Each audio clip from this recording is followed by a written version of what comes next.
In our previous class, we were discussing about direct and inverse proportion.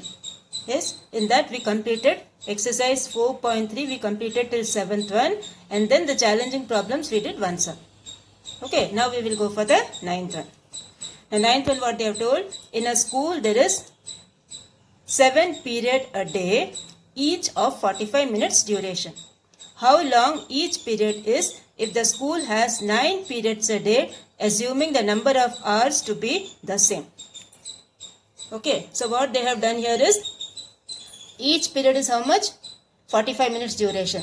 And then 7 periods were there first. Now it has become how many periods? 9 periods. Okay, and the duration also is same. So what will happen? When the number of periods will increase, the time duration, what it will happen? It will decrease.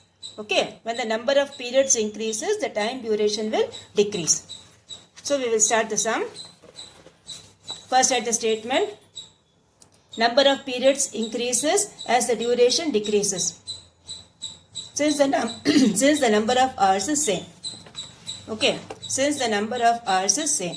The number of periods increases as the duration decreases since the number of hours is same. So let the duration of each period be x. Then two things you have, number of periods and duration in minutes. So for 7 periods, each period duration is 45 minutes. When the number of periods becomes 9, what is the duration of each minute they have asked? Okay, so as I told you, when the number of periods increases, the duration of each period should decrease. So this is which type of variation? Inverse variation. For inverse variation, what you have? The product of two things will be same. That is x1 y1 equals x2 y2. So 7 into 45 equals 9 into x. So transpose this, x equals 7 into 45 divided by 9. So here you will get 9, 5 times is 45 and 5 sevens are 35. So duration of every period is 35 minutes. Okay, duration of every period is 35 minutes. This is how you will do the 9th one. And then we go for the 10th one. The 10th one you have, cost of 105 notebooks is 2415. How many notebooks can be brought for rupees 1863? So we will start the steps. For rupees 2415, number of notebooks brought is 105. For 1 rupee, how many notebooks can be brought? 105 divided by 2415. And then for 1863 rupees, number of notebooks brought is 105 divided by 2415 into 1863. Okay, I am using the unitary method over here. Now next what you do, you cancel with 3 table or you cancel with 5 table. And then finally you will get the answer, 81 notebooks can be brought. Please do the cancellation and see. Okay, or you can multiply these two and divide by this number. That way also you can do. Or better you cancel with 5 table or 3 table. Okay, so finally you will get answer is 81 notebooks can be brought.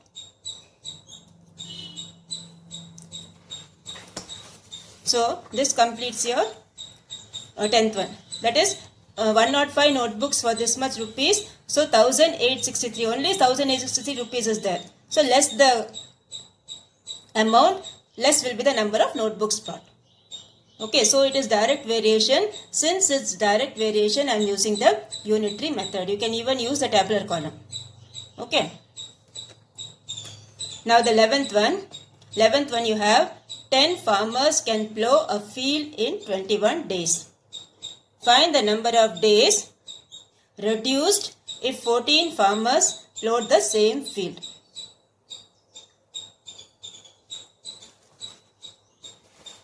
So here we will start the steps. Let the required number of days if 14 farmers plowed is x. So number of days and number of farmers. Okay. So 21 days, 10 farmers. That is for 10 farmers it's taking 21 days. Now 14 farmers are there. Okay. So more the number of people, those who are working, less will be the number of days. Okay. The work will be finished fast. So as the number of farmers increases, from 10 it's becoming 14. As the number of farmers increases, the number of days will decrease. Okay, number of days will decrease. So which type of variation? Inverse variation. So inverse variation, what you have? Product of two things is same. So here you have x1 y1 equals x2 y2. So you will get 21 into 10 equals x into 14.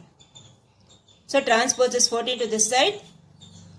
Okay, and then cancel it with 7 table and then 2 table. You will get the answer 15. So initially the farmers worked for 21 days. Yes, they have given, no, initially the farmers worked for 21 days. Now they worked for 15 days. So number of days reduced will be 21 minus 15, that equals 6 days.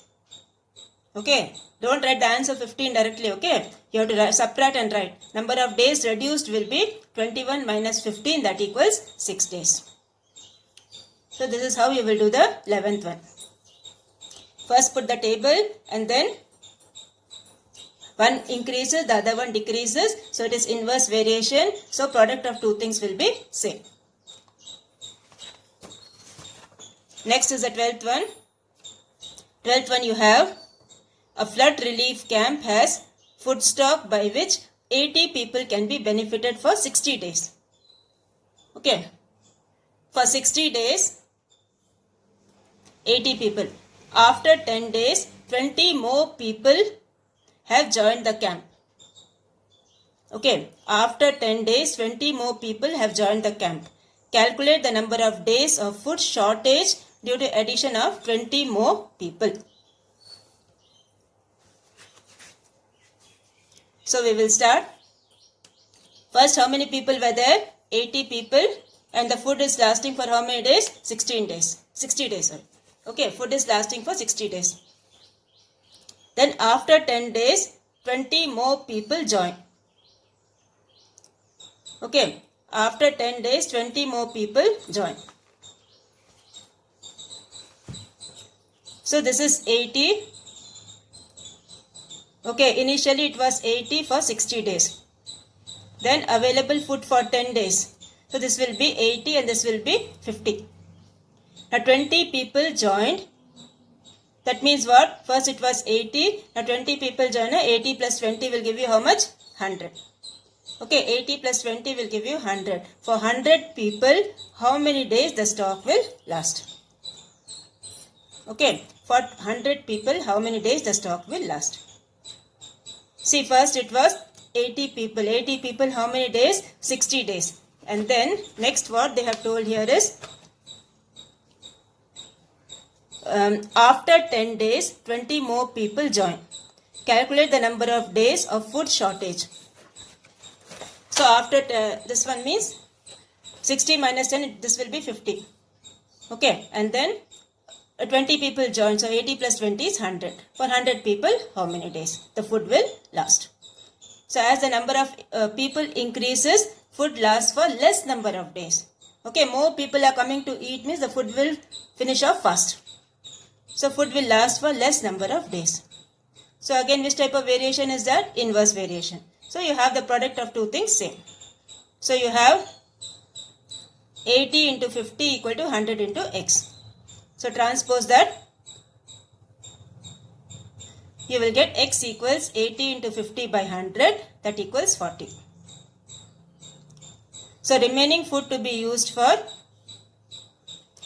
50 days. Okay, remaining food is used to be used for 50 days, but it will last only for 40 days. So how many days shortage you have? 50 minus 40, 10 days shortage you have. Therefore, 10 days of food shortage due to addition of 20 more people. Okay, 10 days of food shortage due to addition of 20 more people. So here the answer you are getting it as 40, but actually the food is available for how many days? 50 days. So subtract both, you will know how many days shortage is the food. So you will get 10 days. This is how you will do the 12th one. Now the next one you have, the 13th one. The 13th one they have told 6 men can complete a work in 12 days. 2 days later, 6 more men join them. Okay. How many days will it take to complete the remaining work? So what they have given first? 6 men in 12 days. Okay, 6 men in 12 days. Then 2 days later, 6 more men join them. So here you have 6 men, they can complete. 6 men, they can complete the work in how many days? 12 days. Now 2 days later, available work will be 12 minus 2, that is 10. Okay, 2 days later means this will be 6 men, 12 minus 2 is 10. Then after that, how many people join? 6 more people join. So 6 plus 6 is 12. 12 men, how many days it will take? Okay, 12 men, how many days it will take? So as the number of men increases, number of days decreases. Okay, more the number of men, less the days to complete the work. So here you have x1, y1 equals x2, y2. So 6 into 10 equals 12 into x. So x equals 6 into 10 by 12. So that is 5. So here you have the answer, 5 days. Okay, so again I'll repeat, 6 men, how many days? 12 days. And then 2 days later, available work. So this will be 12 minus 2, that is 10. And then after that, how many people are joining? 6 more people are joining. So 6 plus 6 is 12. So 6 men, 10 days.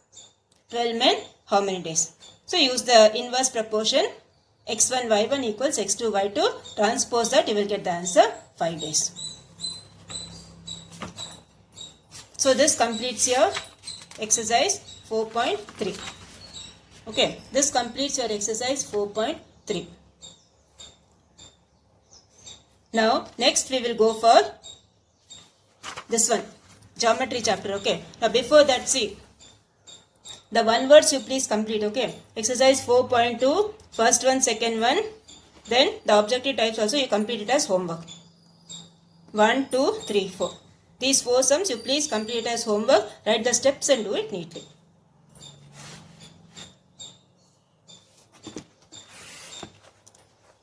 Now the next chapter what you have is geometry. Now see, in this chapter, first thing what you should know is what is a point, what is a line, what is a ray, what is a line segment. All these basic things you should know. And what are parallel lines, what are perpendicular lines. Okay, now what is a point, you all know. A point means it will show some particular thing. Like you mark a point on the map. So what it shows a location. Yes, a point shows a location. The next thing what you have is a line. A line means what? It will extend on both the directions. It will extend indefinitely on both the directions. That is what is a line. That's why we are putting an arrow mark here and we are putting an arrow mark here. That is a line.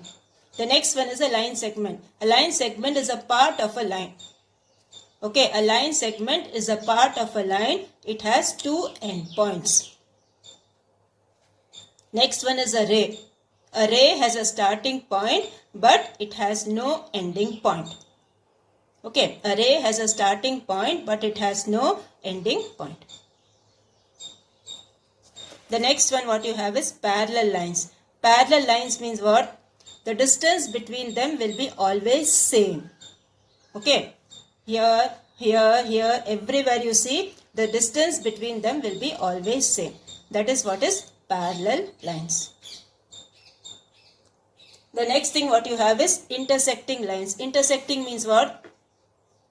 When 2 lines they intersect each other, that means they are intersecting. That is, they are crossing each other like this. When they cross each other like this, they are called intersecting lines. And this point is called the point of intersection.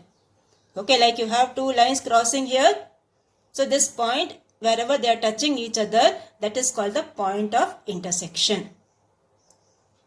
Okay. And then perpendicular lines you all know. When 2 lines meet at right angles, they are called perpendicular lines. Okay, when the two lines they meet at right angles, they are called perpendicular lines.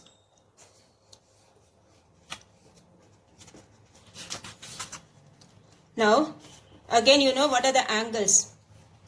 Acute angle, right angle, obtuse angle, straight angle, reflex angle. Acute angle means what? The measure of the angle will be less than 90. Yes, acute angle, the measure of the angle will be less than 90. Right angle means the measure of the angle will be equal to 90.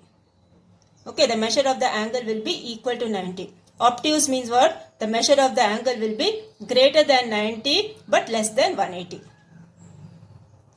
Straight angle, the measure of the angle will be exactly 180 degree. And then reflex angle, the measure of the angle will be more than 180 but less than 360. The complete angle is 360. So reflex angle will be more than 180 but less than 360. Okay. So these things you please mark in the book. Okay. Acute angle, right angle, obtuse angle, straight angle, reflex angle. Please mark it in the book. And then the next things what you have is complementary angle and supplementary angle. Complementary means what? When you add up the two angles, the answer should be 90 degree. Okay, when you add up the two angles, the answer should be 90 degree. That is what is complementary. Like 45 plus 45 is 90. Or you have 30 plus 60 is 90. One angle is 30 degree, one angle is 60 degree. Or one angle is 80 degree, one angle is 10 degree. So when you add up the two angles, it should be 90 degree. That is complementary. The next concept you have is supplementary. Supplementary means what? When you add up the two angles, it should come as 180. Okay, 90 plus 90 is 180, or 120 plus 60 is 180, or 150 plus 30 is 180, like that. Okay, so many angles we have. When you add up the two angles, it should come how much? 180 degree. That is what is supplementary. Okay. And then the next things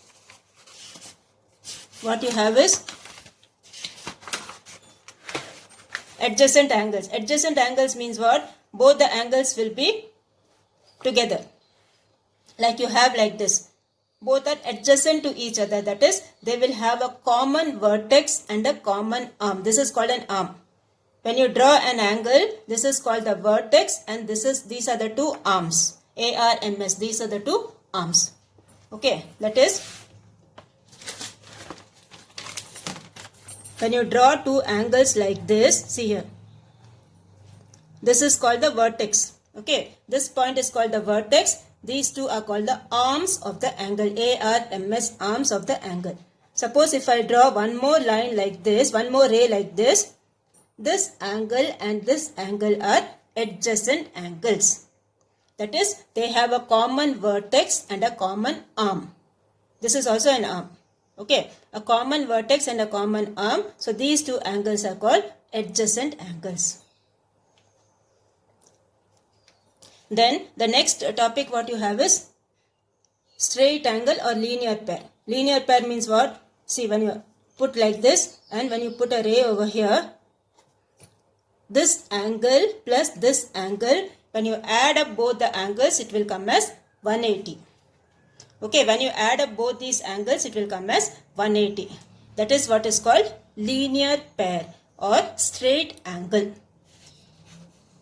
Okay. See, here you have like this. When you add up these two angles, that is SPR and RPQ. When you add up these two angles, it will come as 180 degree. That is what is a pair of linear pair. So you know what are adjacent angles now. You know what is a linear pair. Okay. And then next is vertically opposite angles. Vertically opposite angles are like this. See. You put a cross like this. Okay, you put a cross like this. This angle and this angle. These two angles are opposite to each other. Yes, these two angles are opposite to each other. These are called vertically opposite angles. or you have an angle over here, you have an angle over here. These two angles are also called vertically opposite angles. Okay. So these concepts you have in your exercise. Okay. First exercise of this chapter.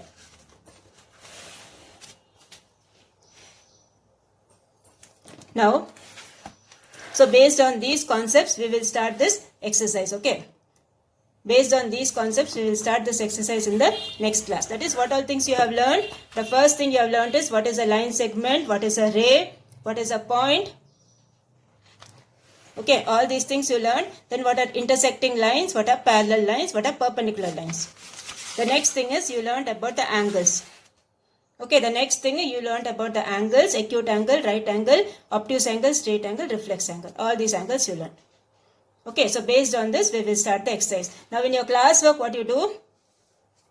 You take your classwork, write the chapter number. Okay, chapter number, chapter name, that is geometry. Geometry, chapter 5.